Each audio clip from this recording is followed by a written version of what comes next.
दोस्तों Trident limited की बात करें तो कंपनी का जब भी नाम आता है तब पता चलता है कि यह पेनी स्टॉक हुआ करता था 2020 के समय। लेकिन उसके बाद में ये मल्टी बैगर बना, लोगों को इसने बहुत ज़बरदस्त रिटर्न दिया। और ये स्टॉक मैंने आपको उस समय से सजेस्ट किया जब इसकी प्राइस 3-4 रुपीज़ के आसपास थी, और मैंने कहा था कि एक दिन ये मल्टी बैगर बनेगा, और इसने बन के बताया। 70 तक गया था स्टॉक, लेकिन उसके बाद में टेक्सटाइल सेक्टर की जो प्रॉब्लम शुरू हुई, इसकी वजह से इसका भी इफेक्ट इस स्टॉक के ऊपर देखने को मिला। क्योंकि कंपनी का टेक्सटाइल सेक्टर का कारोबार तो है ही, लेकिन साथ में एक्सपोर्ट का कारोबार 50% से ज़्यादा है। लेकिन साथ में कंपनी केमिकल डिवीजन और पेपर डिवीजन में भी काम करती है, और वहाँ पर भी काफ़ी अच्छी परफॉर्मेंस दिखा रही है। इस बार रिजल्ट में दोनों सेक्टर में बेहतर किया कंपनी ने। तो क्या इस समय इन्वेस्टमेंट करना चाहिए?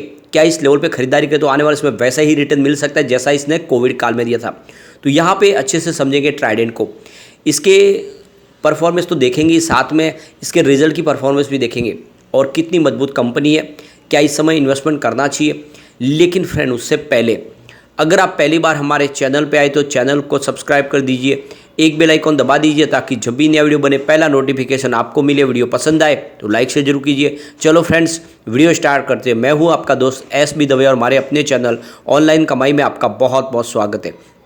सबसे पहले अगर हम बाजार की बात करें तो आज BSE सेंसेक्स 62,428 के स्तर पे क्लोजिंग दी है, जहां पे 193 पॉइंट की गिरावट थी, यानी 0.31% गिरा बाजार। और इसके पीछे वजह है FI इस महीने की शुरुआत में ही बिकवाल बन गए। पिछले पूरे मई महीने में उन्होंने जम के खरीदारी की थी।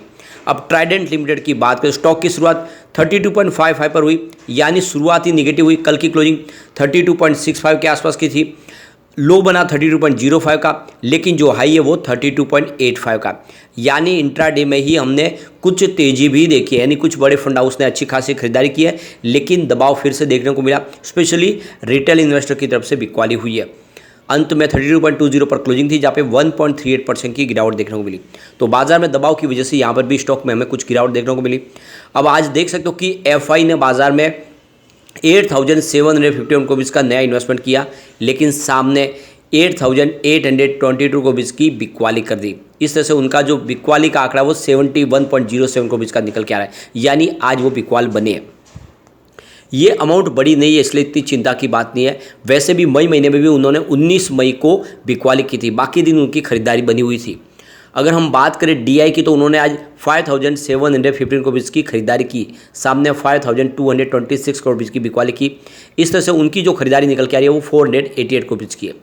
तो बाजार में गिरावट इसीलिए बनी क्योंकि FI ने बिकवाली ज़्यादा की है और सामने DI की खरीदारी थोड़ी कम रही। अब ट्राइडेंट की परफॉर्मेंस देखें तो पिछले 5 साल के हिसाब से स्टॉक ने 456% का शानदार रिटर्न दिया है, और 3 ईयर के हिसाब से इसका रिटर्न 550% का है, यानी बम्पर रिटर्न है। जिसने भी कोविड काल में निवेश किया होगा उसको इस समय बहुत अच्छा रिटर्न मिल रहा है। तो यहाँ पे देख सकते हो कि जो 3 रुपीज़ का स्टॉक था वो इस समय 30 रुपीज़ के ऊपर है, तो ज़बरदस्त रिटर्न तो ऑलरेडी बन ही रहा है। अगर हम बात करें 1 ईयर की तो 31% की ऑलरेडी गिरावट हो चुकी है, क्योंकि आप ये देख ही सकते हो ऊपर के लेवल से स्टॉक नीचे आया। प्रॉफिट बुकिंग हावी हुई, 3 मंथ के हिसाब से 3.37% की वापस इसने तेज़ी बता दी है। अगर हम बात करें 1 मंथ की तो 3.54% का पॉजिटिव रिटर्न दिया है। सिर्फ 1 डे के हिसाब से 1.38% की गिरावट है। कुल मिला के गिरावट थम चुकी है स्टॉक के अंदर, फिर से माहौल पॉजिटिव बन सकता है।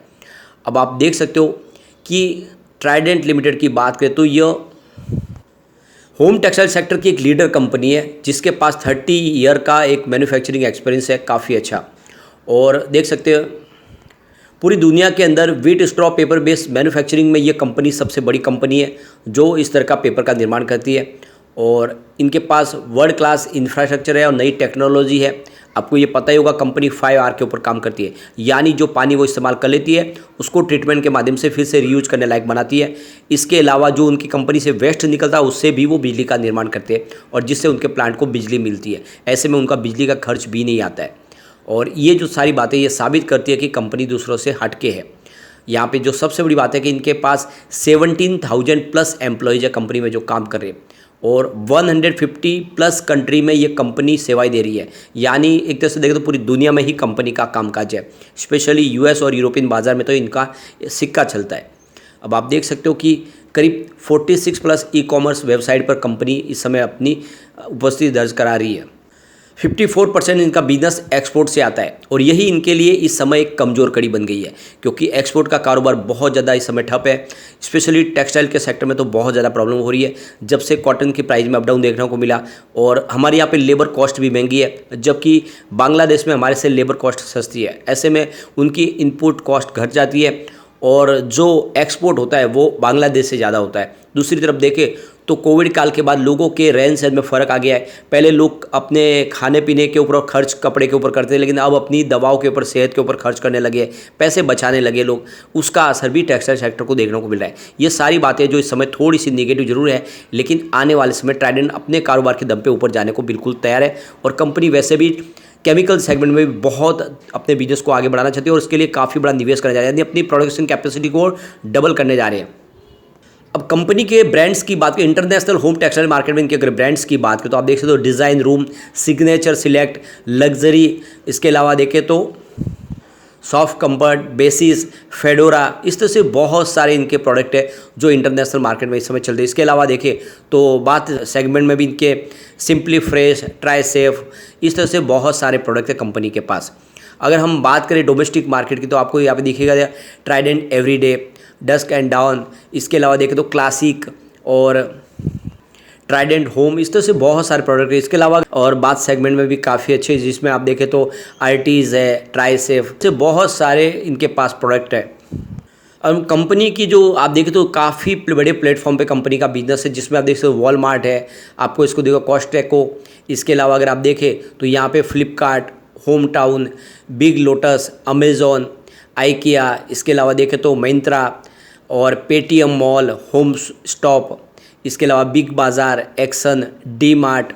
तो इस तरह से जितने प्लेटफॉर्म है वहाँ पे कंपनी अपने प्रोडक्ट वहाँ पे अवेलेबल करा रही है। और ये सबसे जो बड़ी बात है, यानी इस समय जो इनके प्रोडक्ट है वो हर आपको बड़े इंटरनेट के प्लेटफॉर्म पे हो या फिर फिजिकल प्लेटफॉर्म जिसमें डी मार्ट जैसे शोरूम है, वहाँ पर भी आपको ये प्रोडक्ट मिल पाएंगे, जिससे इनका कारोबार बढ़ता हुआ आपको दिखाई देगा। बड़े बड़े म्यूचुअल फंड यहाँ पे जम के खरीदारी कर रहे हैं और आपको पता ही होगा म्यूचुअल फंड वहीं पे दाव लगाते हैं जहाँ पे उनको सुरक्षित निवेश है, जो उसके बदले उनका निवेश भी सुरक्षित रहे और अच्छा रिटर्न भी मिले।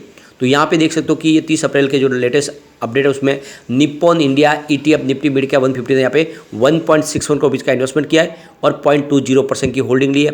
Motilal Oswal Nifty mid cap 150 index ने 1.43 करोड़ रुपीज़ का इन्वेस्टमेंट किया हुआ है और यहाँ पे 0.20% की होल्डिंग ली है। इसके अलावा अगर आप देखें तो Nippon India Nifty mid cap 150 index ने 1.31 करोड़ रुपीज़ का इन्वेस्टमेंट किया है, 0.20% की उनकी भी होल्डिंग है। Motilal Oswal Nifty mid cap 100 ने 0.54 करोड़ रुपीज़ का इन्वेस्टमेंट किया हुआ है और 0.26% की होल्डिंग ली है। मीरे एसेट निफ्टी मिड कैप 150 ने 0.38 करोड़ रुपीज़ का इन्वेस्टमेंट किया हुआ है और उनकी 0.20% की होल्डिंग है। इसके अलावा ICICI Pru Nifty mid cap 150 index ने 0.33 करोड़ रुपीज़ का इन्वेस्टमेंट किया है और 0.20% की होल्डिंग ली है। SBI Nifty mid cap 150 index ने 0.27 करोड़ रुपीज़ का इन्वेस्टमेंट करके 0.20% की होल्डिंग ली है।